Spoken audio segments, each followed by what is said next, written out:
Thank you for coming today. Yeah, so as my mom explained, today we're going to do an extra episode. So this is extra episode 1, just kind of just like a bonus episode for the Ocean Providence resource series. So today we're going to be talking about the viewpoint of the parents and the prodigal son. So, this concept, there's this saying, I think it's an Asian saying, but it's basically this idea where no child knows how dear he is to his parents, right? And we're going to be exploring this concept. So first we're going to review right? So in part 1 and part 2, we attempted to clarify the purpose and the plan of Ocean Providence.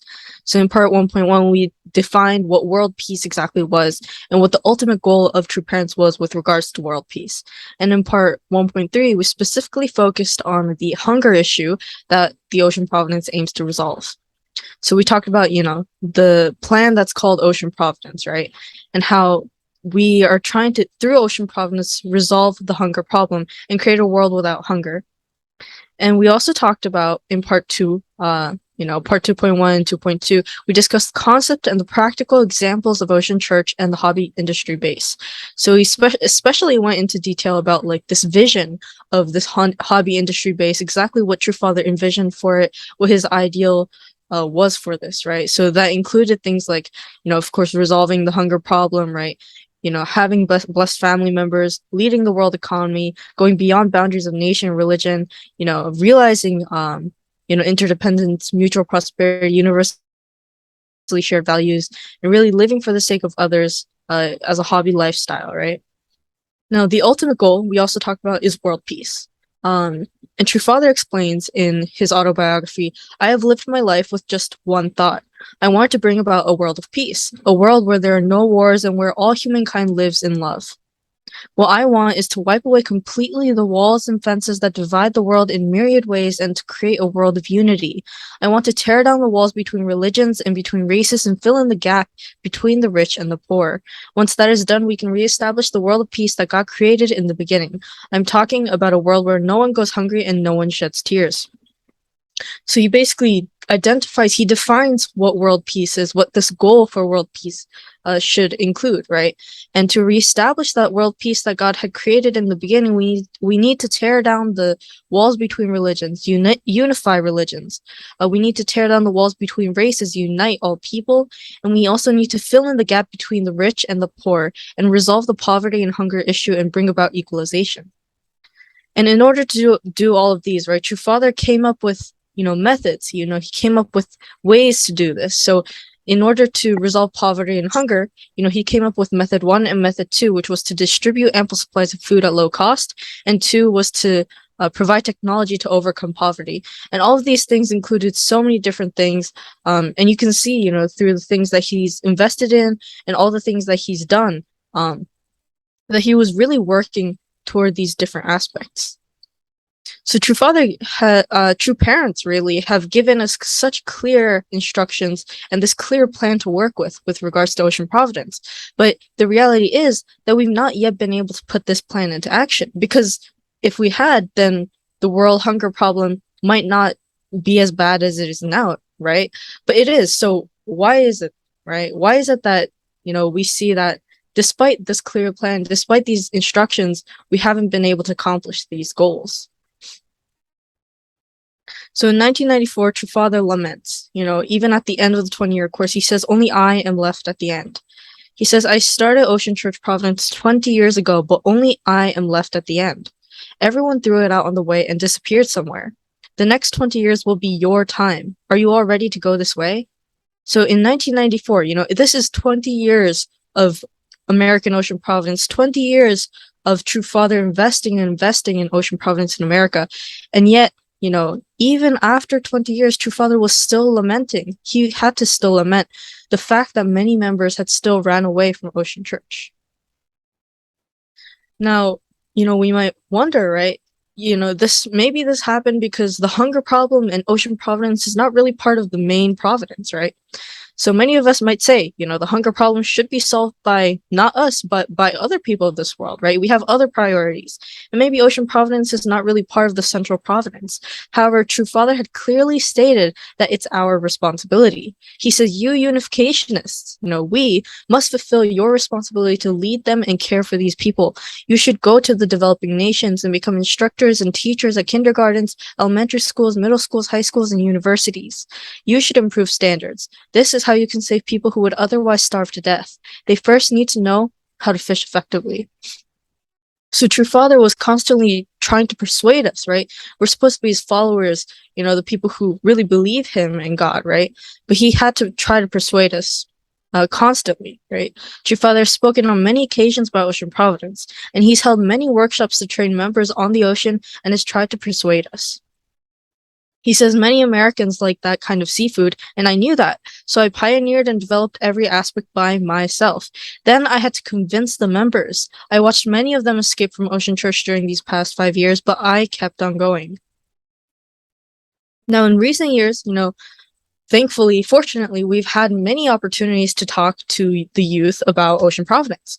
However, almost all the time, most of them react by saying, I didn't know about that. I didn't know about Ocean Providence at all. And I didn't even know how much True Parents had invested into it, right? And this kind of thought is almost always coupled with the question, why didn't it succeed, right? Why don't we see it today? Why don't we see it flourishing today?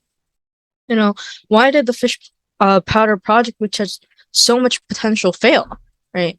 And other questions. So these questions are hard to answer, and it makes you kind of hesitate, about Ocean Providence. Why did it not succeed? However, it's important that we're able to provide an answer to these questions. Now, there are times where some people, might point out, right? Don't mention the failures of the past because it isn't a hopeful notion, right? And young people today are not really interested in the hunger problem, so you should talk about something else and other things, right? So these are things that, we might hear when trying to talk about Ocean Providence. However, there's this need to know our actual situation, and without first understanding the hunger problem, we can't even start to talk about Ocean Providence. So we have to talk. We have to discuss, what has gone wrong so far? What has failed in Ocean Providence so far? How do we proceed from now on? How can we avoid similar mistakes and setbacks in the future? And how can we fulfill our responsibilities? So let's try to think about these questions in today's episode. So what we're going to be talking about are the 3 following points. 1, why haven't we succeeded so far? 2, the story of the prodigal son and what the difference between the father and son's viewpoint and heart is. And 3, the core point, the key point that's needed in youth education with regards to Ocean Providence. So number 1, why haven't we succeeded with Ocean Providence? In other words, why did we fail, right? So we have to think about why did we fail? And the reason why we think about this is to prevent recurrence. So thinking about this question many times, honestly hurts our ears and hearts, right? We don't want to think about our failures. We don't want to think about where we went wrong. But when an ordinary, you can see this in any company, factory, or business model in this world. But, when they fail, they run a root cause analysis, basically looking for what exactly was the origin of the problems. And then they take action depending on that analysis to prevent that problem from reoccurring in the future again. So we have to do something similar, right? So it's important that we somehow analyze and understand our own past with Ocean Providence and its failures and do not repeat the same mistakes as we move forward. So as we stand in a position to try to manage Ocean Providence permanently, even transcending generations, right? We have to dare to think about this issue despite its painful nature. Now, note that throughout this whole presentation, we're not trying to criticize anyone, right? We're not trying to criticize or fault anyone, right? But we're trying to repent, and we're simply trying to learn the lessons to think of ways to prevent the same mistakes from happening again. Now, when we analyze what could have possibly gone wrong, we have to think of the possible reasons for failures, right? Number 1, did we lack the ability, right? Was it too hard? Was Ocean Providence just too difficult to do? 2, were we busy with other activities and did not have time to do it? Were we unable to prioritize Ocean Providence because of other responsibilities? 3, was there a problem that, maybe people just didn't like the ocean and the boat and they just didn't want to do it? 4, did we just lack faith? Did we not have enough faith in Ocean Providence in this plan? 5, were the leaders unable to understand the Ocean Providence? 6, maybe was there too much persecution from the world, making it too difficult to move forward with it? And 7, did we lack maybe an interest in the hunger problem and True Father's words and actions?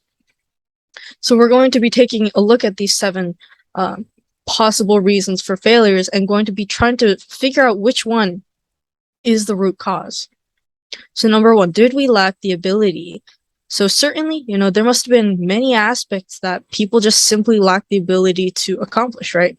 However, at some point or another, when we look at the history of unification movement, we see many successes, right? We see many victories. There are many economic foundations that are still going strong to this day. Right. In addition, many of the early unificationists members were intellectuals who went to famous universities and achieved great results that were recognized by politicians. Take, for example, the victory over communism movement in Japan. Right. So in general, it seems that many members were very diligent, hardworking, competent, and extremely, amazing people who were actually very capable of what they were doing. So therefore, we cannot reach this conclusion that members were incompetent because they weren't. The reality is that members did things, that some people can't even imagine to do. People were very competent. So in addition, many other large-scale organizations trying to solve the food problems also emerged during that time from 1970s to the 1990s. And considering the foundation that the unification movement activities had, right, it should have been successful at the time as well. There was a very clear possibility for it to have been successful. So if we take a look at the world during the 1970s and 1990s, it was almost kind of like this boom of different organizations coming out to, solve this big hunger issue, right? It was almost like a trend, right? A bandwagon that you could get on. So WFP was developed in 1961, Heifer International in 1994, Action Against Hunger in 1979, Hunger Project 77, Rise Against Hunger in 98, Feeding America in 1979, Mercy Corps in 79, Bread for the World also in 1974. Right, World Central Kitchen was more recent in 2010, but basically, it was kind of a time where these kinds of organizations were booming. So it was very possible. There was this clear potential for our movement to also join and hop onto this bandwagon and also expand. So did we lack the ability? Well, when we look at the history, right, at least in North America in the 1990s, that was not necessarily the case. We had a lot of active members and certain projects were very successful. Right. And currently our foundation has shrunk. So it might, you might say that it is relatively difficult in terms of ability, but it's a form of a result and cannot be said to be the root cause. So we can see that, the lack of ability is not necessarily a cause for the failure of Ocean Providence. So number 2, maybe, right, were we busy with other activities and just didn't have time to do Ocean Providence? So when we look at the amount of time, though, that True Father invested in training members, speaking about Ocean Providence, going out fishing himself throughout his own life, we as members, cannot say that other things are more important and we couldn't do it, except for some special exceptions. If we think about it, true parents are probably the most busy, right? And even then, True Father spent so much time out on the ocean. So clearly it was something important enough to spend that much time on, to sacrifice time for Ocean Providence. In fact, True Father mentioned in his autobiography how the members, at the time had thought, we had enough to do on land. Why should we go out to the sea and engage in fishing business, right? They had this concept that, we already have a lot of priorities.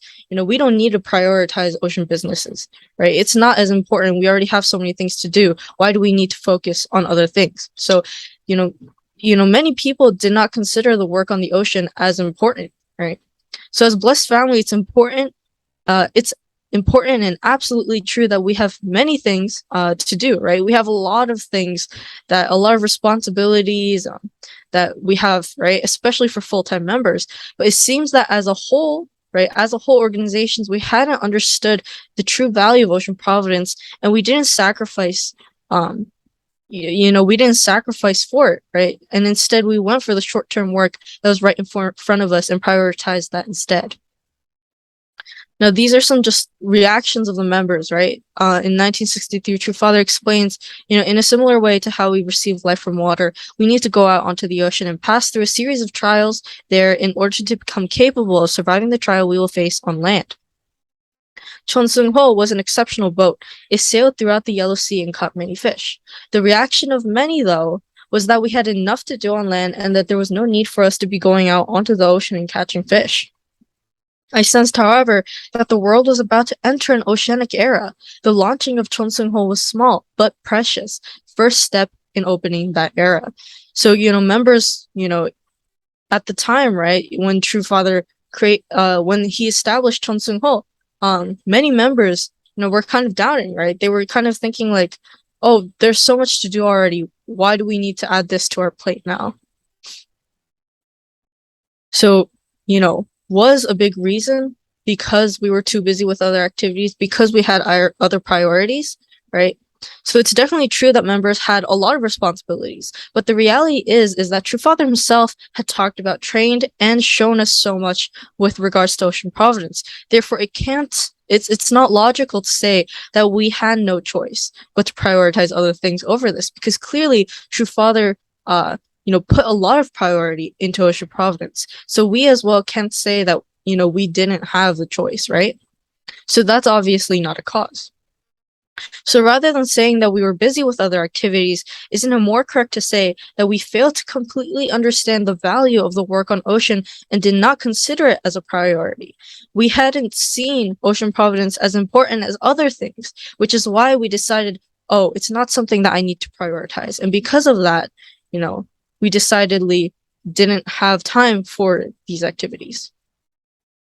Now, 3, why did, maybe, the members just didn't like the oceans and the boats and just prefer to do something else, right? So work on the ocean and boats is a difficult job. I think some of you in the call right now can actually, testify to that, right? It's difficult.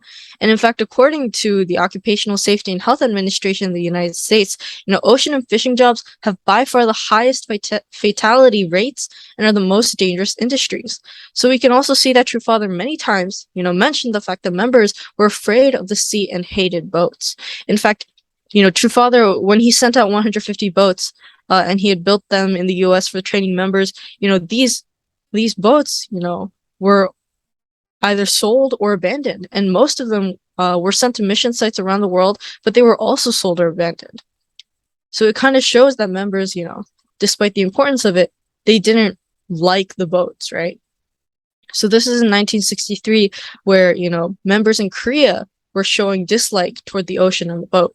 True Father says, from 1960s, I began taking interest in the ocean. I've been in the ocean industry for 22 years. In 1963, I designed and built the boat of Heavenly Victory. I had Woo Hyo-min and Woo Hyo-young work at sea so that the boat could ride the 5 oceans, but they did not like the sea. The boat of Heavenly Victory was made in 1963, but Woo Hyo-young did not like boats, water, or the waves. When a storm comes, you should be able to enjoy riding waves the size of houses in the sea. He should have become a man who could find value in what he was doing, even if he were to die. But he said that he was afraid and that he did not like the sea. If we advanced to Alaska from that time, we could rapidly have developed worldwide. This is also in 1963. Right. In 1963, we built a boat and called it Chonseung-ho, True Father said. It means heaven's victory. I named it that to signify my determination that God's will be done. After building the Chonseung-ho, I talked about becoming a power in the oceans of the world. Many members did not like riding on the boat. They would say, we cannot go out today. The waves are too high. But can a true fisherman back down like that? Until life is gone from his body, a fisherman must go out regardless. I became a true fisherman. I paid no attention to rain or snow. I fished in heavy downpours. I would fish until evening, even when it rained. Even in America, right, there were many Americans who also expressed their dislike for the boat. And this is in 1972, or post-1972. True Father says, the name of our ship was New Hope, and it was well known for being able to catch many fish. I took that boat out myself and caught tuna. People were often afraid of getting on the boats. When I suggested to young people that they get on a boat, their first reaction was often a fear. I get seasick, I often heard them say. All I have to do is get on a boat and I start getting woozy and feel like I'm going to die. So I got on the boat first. I got on the boat myself first. Then in 1982, True Father even goes as far as to say that many members even ran away from Ocean Church. Right? Already I have seen many members run away from the ocean. Our reason for fishing is not just economic. We have to fish. We have to continue on. We have to set the tradition. He also talks about how members escape from Ocean Church, right? Many Americans like that kind of seafood, and I know that, so I pioneered and developed every aspect by myself. Then I had to convince the members. I watched many of them escape from Ocean Church during these past 5 years, but I kept going on. So, is this a cause, that maybe led to, the different failures for us to not succeed Ocean Providence, right? Did we dislike the ocean and the boats to the point where we didn't want to do it? So we see, through True Father's words, it expresses how members just did not like the seas and they feared and ran away from the boats, from the ocean. And in reality, most of the boats, that True Father did give to the members did end up being sold or abandoned. So it's difficult to manage and maintain these boats and Ocean Church lifestyle surrounding boats, especially if people don't love the work that they're doing. Now, 4, was our faith not strong enough? Right? Was this an issue of faith that we failed Ocean Providence? Now, we believe that true parents are the parents of humankind, right? We believe that they're the Messiah. We believe that they came, to save the world. But in reality, at least on an organizational level, it looks as if many members did not follow the words of Ocean Providence. In fact, we see that True Father himself said that members fled from the sea. So he also said that the failure is due to not following instructions, his words. And in True Father's words, we hear that members feared, that members hated the sea. Can it be said that the Ocean Providence did not take root in the Family Federation as an organization because of the fact that the organization itself did not have enough faith or determination to carry out the difficult work on the ocean? So this is not talking about individual people, right? Individuals can have immense faith, have enough faith, absolutely love Ocean Providence. However, as an organization as a whole, it's possible that as an organization, we did not have enough. In 1984, this is, True Father expressing his disappointment, right? He says, we should have built 300 boats for this purpose, but you were not ready to receive them. You even didn't want 10 boats in your centers. You said, oh, Father, we only need 1 boat. Don't send us any more boats. I was deeply disappointed. Where did this disillusionment come from? You should have more hope than any other church project. You lost your hope because you didn't follow instructions. In these words again, True Father seems to be expressing the situation where members were not following his words, following his instructions. And at the end of 1994, he had this expectation and this hope for the second generation members. However, if we look at today's world, we can see that did not come to fruition. True Father says the first generation members had not believed in True Father and opposed me for 40 years. Now the second generation members are approaching our homeland. You must establish the foundation of ideal family, tribe, nation, world, and the cosmos in our homeland. Even in such difficult circumstances, I established a global foundation. World leaders would also recognize this. You must connect to True Father's foundation and exert a powerful influence on the whole world. This is the mission of you second generation blessed children. So before True Father had, begun the South American Providence under the second 40-year course in 1995, he had held high hopes for the second generation members, but at the time, many of them still left, right? And even when we look at today's world, right, today's situation, we see that, a lot of second gen and third gen, we don't even know about Ocean Providence. So was this an issue of faith? Well, on an individual level, it was not, right? There were many members, who've lost their lives, who sacrificed their lives while on mission in communist countries, and Japanese women who married into Korea faced unimaginable hardships, right? It's true that many members, most members possessed astonishing amount of faith, doing so much for, God, true parents in the world. However, even then, in True Father's words, he says that members ran away. Members did not follow instructions. So what does this mean? It means that while members possess strong faith on an individual level, so between each individual, there were people, of course, who absolutely loved true parents, who absolutely had strong faith. However, as a whole organization, perhaps our faith was not enough. Right? Maybe there was insufficient motivation. Maybe there was insufficient understanding. Now, another point is, did the leaders fail to understand the providence? Did the leadership at the time fail to understand the providence, and therefore the members who followed the leaders also kind of, followed that?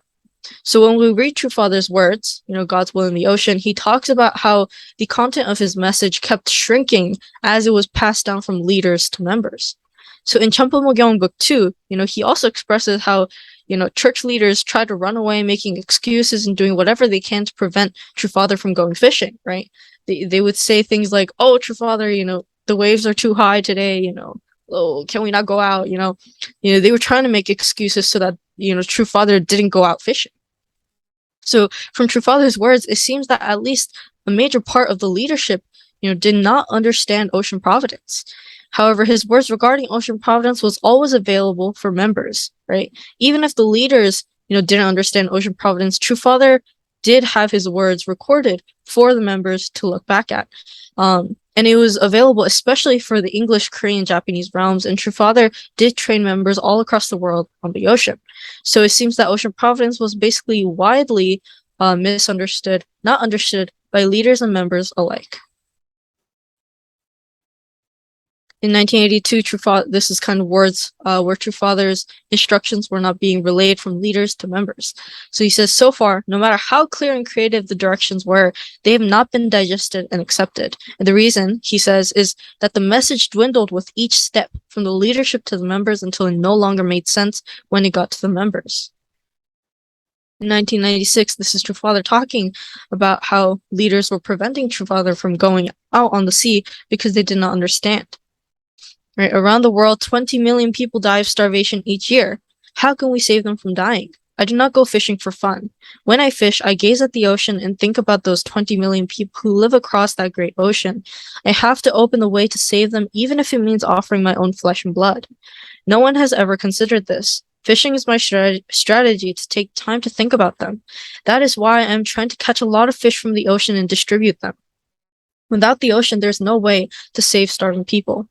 Although I am almost 80 years old, I still make time to go fishing, even in rain or snow. All the church leaders try to run away, making excuses and doing whatever they can to prevent me from going fishing. They do that because they do not understand why I am doing it.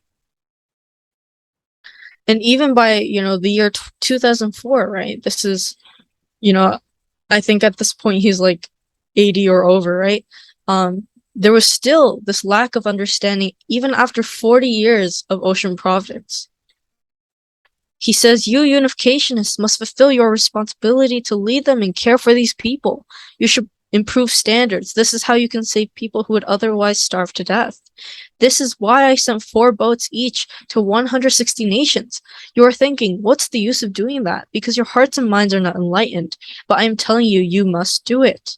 So, in 2004, it's the 30th year mark since the establishment of the North American Ocean Providence, but True Father said these words of lamentation, that we members were not, we were still doubting the value. We were still doubting, how important Ocean Providence was. And this is because we just didn't understand this value. So True Father said that his instructions were not digested and fully accepted, right? And that leaders, tried to run away, make excuses, and doing whatever they can to prevent him from going fishing. So clearly there was this kind of lack of understanding, right?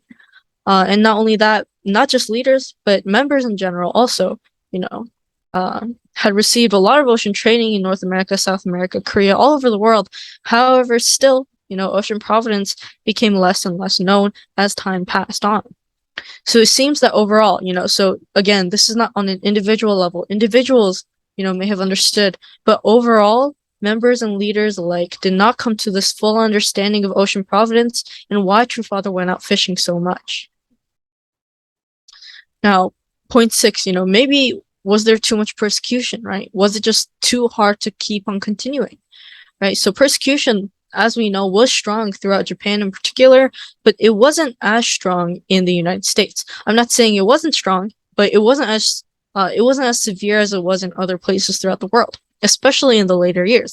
In fact, the fishery business, grew to an annual income of hundreds of millions of dollars. The boat businesses, which was well known to be a Mooney business, also gained recognition in the industry and was often featured in magazines. At some point, I think the Good Go was even considered like the BMW of boats, right? So KFC, another example other than our own church, right? KFC is actually run by Mormons, and Mormons are considered non-mainstream as a religion, but they have still been accepted and are largely successful in Europe and the United States and other places in the world. So persecution, must have amounted to some degree of adversity, but it was not the main cause, of failure, right? Point 7, right? Did we just lack in a general interest in the hunger problem and True Father's words and actions, right? It might be that the main reason why the youth of the current Family Federation do not know about Ocean Providence is because the past leaders and the members from early days did not fully understand the value of Ocean Providence, and therefore it could not be passed on. So when we considered why it was hard to understand, why is it that this concept of Ocean Providence, of hunger, why is it so hard to understand? We can perhaps conclude that we were just not interested enough in trying to understand what True Father was actually doing, his ultimate purpose and the hunger problem that he so wanted to resolve.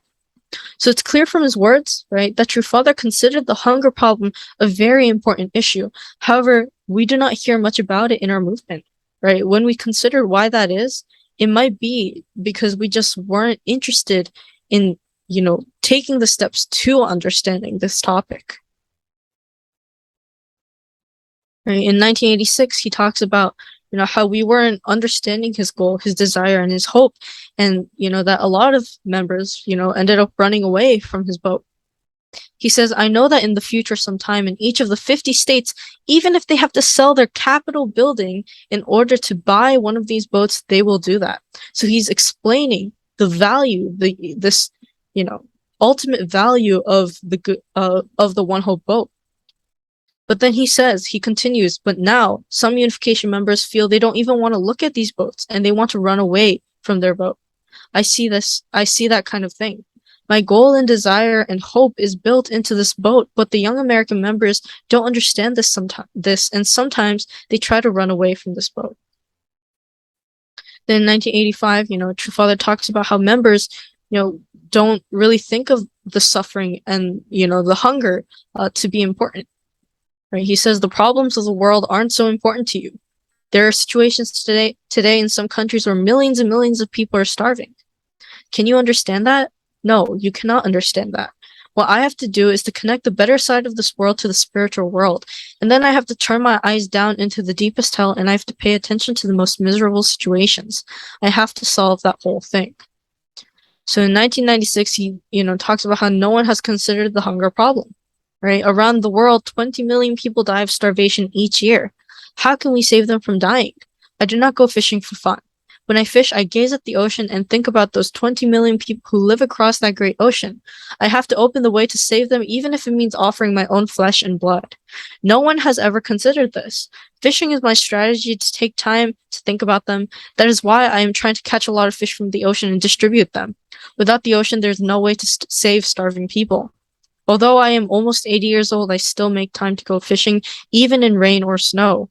All the church leaders try to run away, making excuses and doing whatever they can to prevent me from going fishing. They do that because they do not understand why I am doing it. So did we lack this general understanding of the hunger problem in True Father's words and actions, right? True Father lamented clearly the fact that the hunger problem is not important to us, and that no one is really considering this issue as he is, right? And it's unfortunately true that not many members engage with the ocean or the hunger problem. And so we may conclude that interest in Ocean Providence, in the hunger problem, was lacking. So from the beginning to the end, True Father continued to lament that the members could not love and understand the ocean in boats. Right? He says so from 1963, all the way, right, to the end. He says, they did not like boats. Many members ran away from the ocean. Leadership, until like from the leadership to the members until his instructions could no longer make sense when it got to the members. He was deeply disappointed. He watched many people escape. People didn't understand this, and sometimes they tried to run away from their boat. He tried to start Ocean Church Providence 20 years ago, but only he was left at the end. Church leaders tried to run away. If he passed Ocean Providence onto someone, he questions, he wonders, will someone continue it? Right. And you are thinking, what's the use of that? People are still doubting the value of Ocean Providence even in 2004. So why do you think, that most members, for decades could just not understand, could not love the ocean and the boats? Right. Other hunger organizations have had some success. So why weren't we able to? So if we take all of the things that we talked about just now and try to analyze, trying to do that root analysis of seeing what the root cause of, these failures are, right? Why Ocean Providence has not succeeded, we can see that a big why is because we just didn't follow True Father's instructions. We didn't follow his words. And also because we ran away. But why? Why did we run away? Why do we not follow True Father's instructions? It's because it was difficult. Ocean Providence was a difficult thing to follow, and it was a difficult thing to love. But why was it difficult to love? It's because, we had a lack of faith in Ocean Providence as a plan, as a whole. And it was also difficult to follow, True Father's instructions because we did not understand the importance of these instructions. And we couldn't understand because we did not have a deep interest in the hunger problem. So why? Why is it that we did not have a deep interest in the hunger problem? Why is it that we, could not truly have faith, full faith in Ocean Providence? Why do we lack that essential interest, right? So in True Father's autobiography, chapter 1, he says, because I was born into such a family, I too have spent much of my life feeding people. To me, giving people food is the most precious work. He had expressed how much importance he put, into solving the hunger problem. But isn't it true that we somehow don't share that enthusiasm, right? We don't have that same heart as he does toward the hunger problem. So where do you think this difference between the father and the child, this difference in our viewpoints come from? I want to bring your attention to the parable of the prodigal son. That kind of displays, this difference between the hearts, between the father and the son. So, just reiterate, right? Did we understand the true value of Ocean Providence, right? True Father talks about how it's our responsibility as unificationists to care for these people, to resolve the hunger problem, to do Ocean Providence. And it's why he sent, 4 boats each to 160 nations. However, even then, members, still doubt. We still wonder, why is this important? Is this really that important? Right? So, members continue to kind of question, the value of Ocean Providence because we just don't understand that value. However, for True Father, he absolutely knew that value, that importance, and it's why he continued Ocean Providence without stopping despite hardships. He said, "Do you really want to be here? I don't believe you yet. You will have to show me. I have watched so many American members leave and run away from this Ocean Church activity, even though there might have been a good reason for some to go. I stood by and just watched their coming and going. In the meantime, I never changed my goal and my spirit for this Ocean Church endeavor. Why? Simply because I know the value of it." So for decades, True Father had watched members leave without knowing the true value of Ocean Providence. However, since he himself knew, he continued to persevere. And what exactly is that value that he knew that we could not understand? Now I want to bring your attention to the parable of the prodigal son by Jesus, right? So this is in Luke chapter 15, verses 11 to 32. In the Bible, Jesus says, "There was a man who had 2 sons. The younger one said to his father, 'Father, give me my share of the estate.' So he divided his property between them. Not long after that, the younger son got together all he had, set off for a distant country, and there squandered his wealth in wild living. After he had spent everything, there was a severe famine in that whole country, and he began to be in need. So he went and hired himself out to a citizen of that country who sent him to his fields to feed the pigs. He longed to fill his stomach with the pods that the pigs were eating, but no one gave him anything. When he came to his senses, he said, "How many of my father's hired servants have food to spare, and here I am starving to death? I will set out and go back to my father and say to him, 'Father, I have sinned against heaven and against you. I am no longer worthy to be called your son. Make me like one of your hired servants.' So he got up and went to his father. But while he was still a long way off, his father saw him and was filled with compassion for him. He ran to his son, threw his arms around him, and kissed him. The son said to him, 'Father, I have sinned against heaven and against you. I am no longer worthy to be called your son.' But the father said to his servants, 'Quick, bring the best robe and put it on him. Put a ring on his finger and sandals on his feet. Bring the fattened calf and kill it. Let's have a feast and celebrate. For this son of mine was dead and is alive again. He was lost and is found.' So they began to celebrate. Meanwhile, the older son was in the field. When he came near the house, he heard music and dancing. So he called one of the servants and asked him what was going on. 'Your brother has come,' he replied, 'and your father has killed the fattened calf because he has him back and safe and sound.' The older brother became angry and refused to go in. So his father went out and pleaded with him, but he answered his father, 'Look, all these years I've been slaving for you and never disobeyed your orders. You never gave me even a young goat so I could celebrate with my friends. But when this son of yours who has squandered your property with prostitutes comes home, you killed the fattened calf for him.' 'My son,' the father said, 'you are always with me and everything I have is yours. But we had to celebrate and be glad because this brother of yours was dead and is alive again. He was lost and is found.'" So you can see, right, very clearly that the younger brother is in this Cain position, right? He exhausted, he wasted, his father's wealth and came home starving after, wasting all that money on doing really bad things, right? And then there's the older brother who's in the Abel's position. He's blessed and he's the one that's going to inherit, a lot of things from his father. He's always continuously worked in obedience to his father. However, even after the younger brother, who's in that Cain position, did all those bad things and came home, the father welcomed him home with open arms, right? And the older brother was like, yo, how can he welcome such an irresponsible younger brother home, right? Like that, with a feast, right? Now, the reason why this happened was because there was this disparity, this difference in the hearts of the father and the older brother, right? Now, the father, gave this older brother blessings, right? Because, the older brother, he served his father faithfully. He's the one who's going to inherit the wealth. However, this older brother, who's supposed to be in this able position, he didn't really care about his younger brother. He didn't really care about the Cain, right? He felt contempt, indifference, right? His brother was out there, and he didn't know what was going on, but he didn't really think about it too much, right? And later on, it even becomes jealousy, right? Like, why is he, getting all these, all this party, right? This feast, despite I'm the one who's doing all this work, right?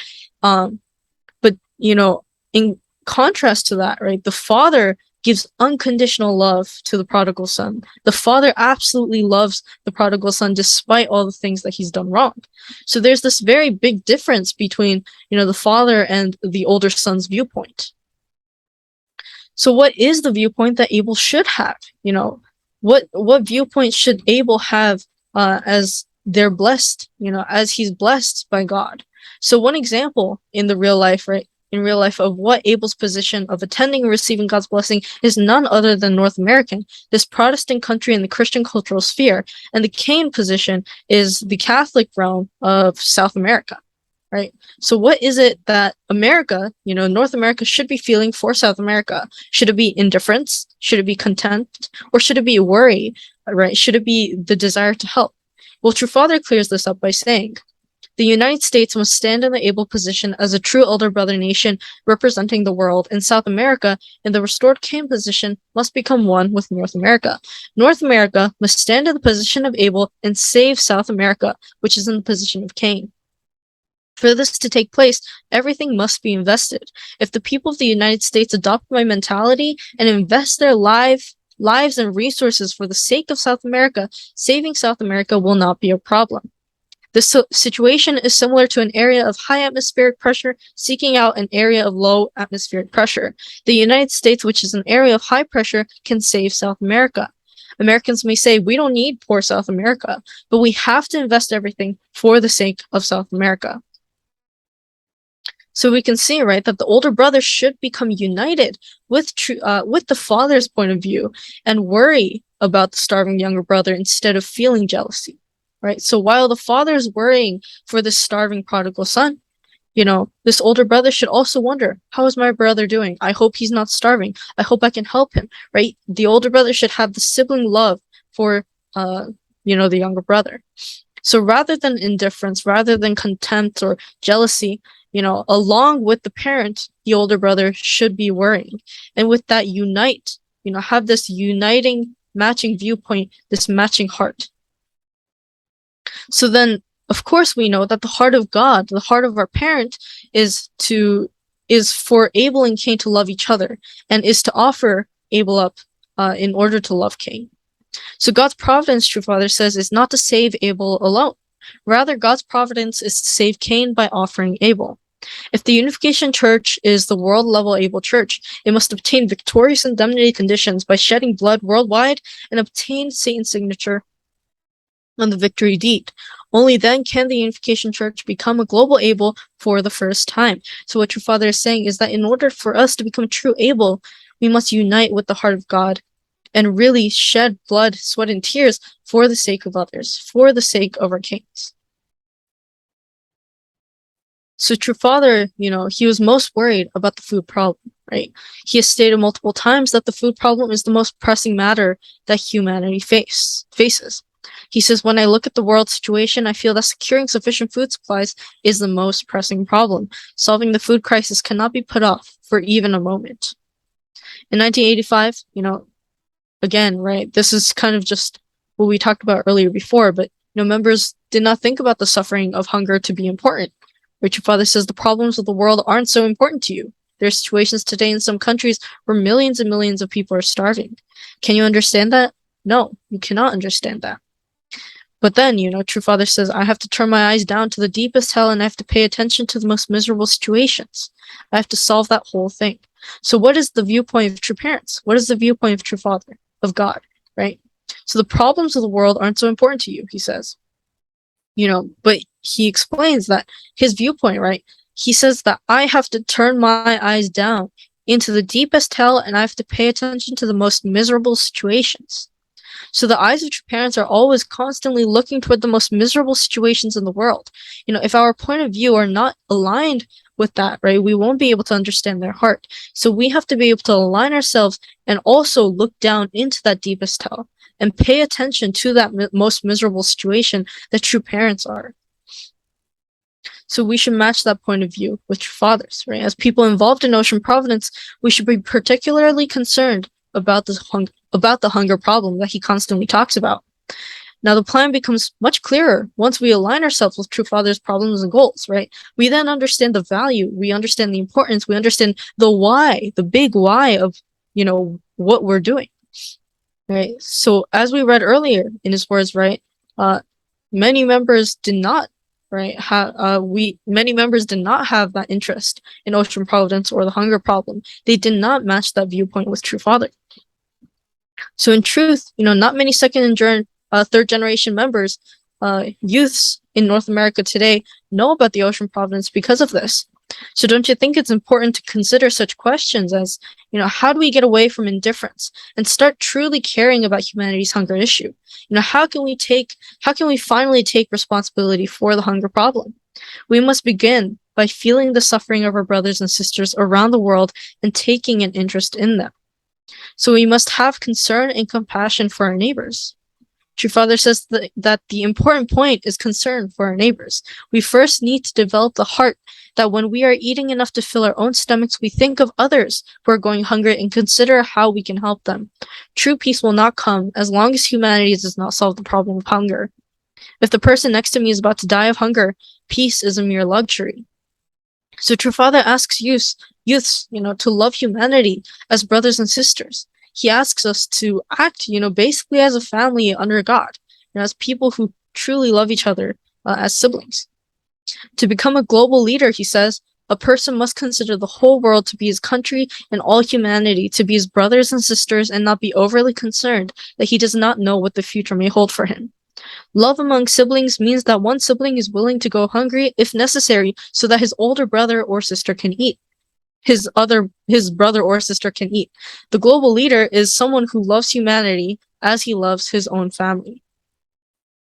Now, so again, right, because Father knew the value of Ocean Providence, he continued. So the same can be said for us, right? We have to understand the values so that we can continue, right? He says, I stood by and watched their coming and going. In the meantime, I never changed my goal and my spirit for this Ocean Church endeavor. Why? Simply because I knew the value of it. So Father said that for decades he watched members leave without understanding Ocean Providence, but he himself knew the value, so he continued. So we also must understand that value so that we can also continue as he did. So, this is kind of a diagram, but basically, if we have that siblings love, if we truly love and desire to solve the suffering of fellow brothers and sisters who are starving in the world, we will be able to, finally understand the true value of Ocean Providence. And through that, we would be able to clearly understand the goal and the wish that true parents have for this world and be able to understand the plan of Ocean Providence.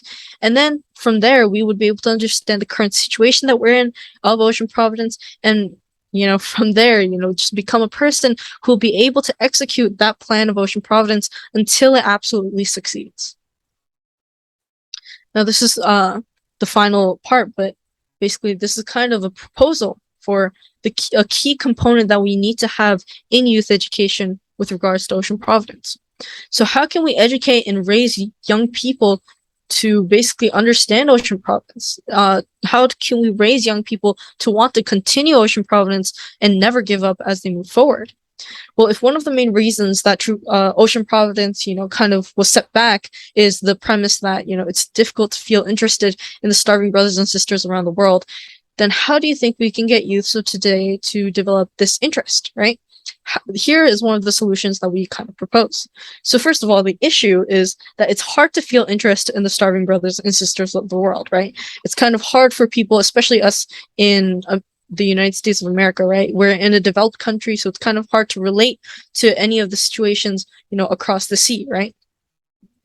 Now, the solution to this is to raise young people as people who can share the suffering of their brothers and sisters of the world. And how exactly, practically, can we do this? Well, how about we just raise the young people in a similar situation that True Father grew up in, right? And as an explanation, right, True Father truly understood the value, right? Truly understood the importance of the hunger issue. So clearly, he was raised in a certain way that allowed him to be that way. So what was this environment that True Father grew up in? Well, in the Moon Clan family, where True Father grew up in, they had this family motto and this tradition to feed the poor, even to the point of sacrificing themselves. So he explains this in his autobiography, chapter 1. My paternal great-grandfather worked the farm himself, produced thousands of bushels of rice, and built the family fortune with his own hands.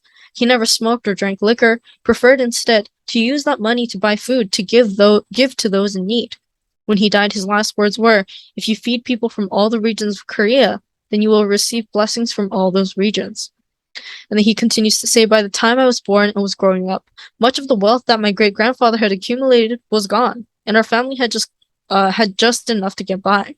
The family tradition of feeding others was still alive, however, and we would feed others even if it meant there wouldn't be enough to feed our own family members. The first thing I learned after I learned to walk was how to serve food to others. So the family in which True Father grew up had a family tradition of always serving food to the poor, absolutely, even if they had to sacrifice themselves, right? And in this way, True Father was raised in this family where he lived for the sake of others, while experiencing firsthand the problem of hunger. So then what kind of child did True Father grow up to be? What kind of person did he grow up to be? Well, we can take a look at a lot of the things that he said, right? He said, I was excited, and he's a kid, right? He's like, feeling excited. I was excited to think how good it would feel to give those people enough food so that they could eat it as much as they wanted. right? Perhaps because I was born into such a family, I too have spent much of my life feeding people. To me, giving people food is the most precious work. In any village, it is natural that there are people who live well and those who don't. When I would see a child who had brought boiled millet to school for lunch, I couldn't eat my own better lunch of rice, so I would exchange my rice for his millet. I felt closer to the children from poor families than to those from rich families, and I wanted somehow to see to it that they didn't go hungry. This was a kind of game that I enjoyed most of all. So in this way, right, your father considered feeding other children as the most precious and important work than anything else, to the extent that he considered it, something to find joy from, right, to satisfy their hunger. So he eventually turned into this person who spent much of his life feeding people. If we're talking about the kind of people that are needed for Ocean Providence, it's essentially people just like True Father. So let's try to raise our own youths like that. Like, let's try to raise ourselves to become like True Father, right? The human resources needed to execute Ocean Providence are those who understand this pain of hunger, who never give up and take responsibility for the food problem throughout their lives. And True Father continued to focus on this work to feed others all of his life, right? He never quit, he never gave up. In other words, the Ocean Providence needs people just like True Father. The conclusion then is that we must raise our youths just like True Father. So let's develop, this family culture like the Moon Clan, and raise someone like True Father, right? What should we do to foster people who know the value of Ocean Providence and understand the plan and are determined to see it to the end? How about creating, this family like the Moon Clan in order to raise the youths who will never give up until the end like True Father? The Moon Clan lived by feeding other people. It was their family motto, right? They were attempting to deal with the hunger problem with joy. Right. In the midst of this, the kind-hearted and ambitious True Father, who understood the pain of hunger, was raised. A family culture that faces hunger and feeds others, how can we practically apply this?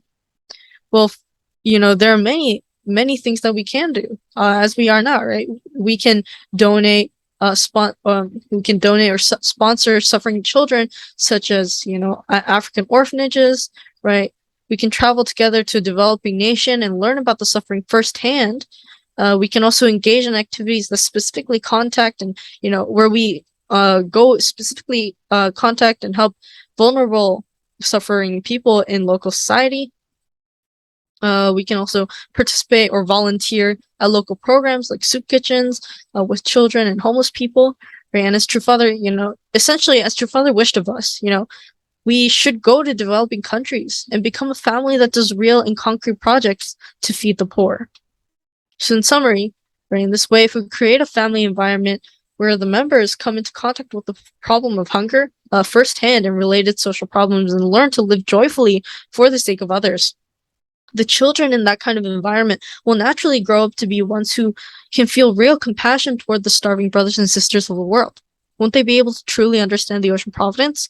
Right? So essentially what we need is that siblings love, that desire to help solve the suffering of starving brothers and sisters so that we can know the value of Ocean Providence, the goal and the wish of true parents and God, understand that plan of Ocean Providence and the current situation of Ocean Providence so that we can become that person to execute Ocean Providence. And the key to that, really, the start of that is this family culture where we can come into contact with the hunger problem and find joy in feeding people and in living for the sake of others. And we need to raise ourselves, we need to raise our children in this way. So this is an important key to see Ocean Providence to its completion.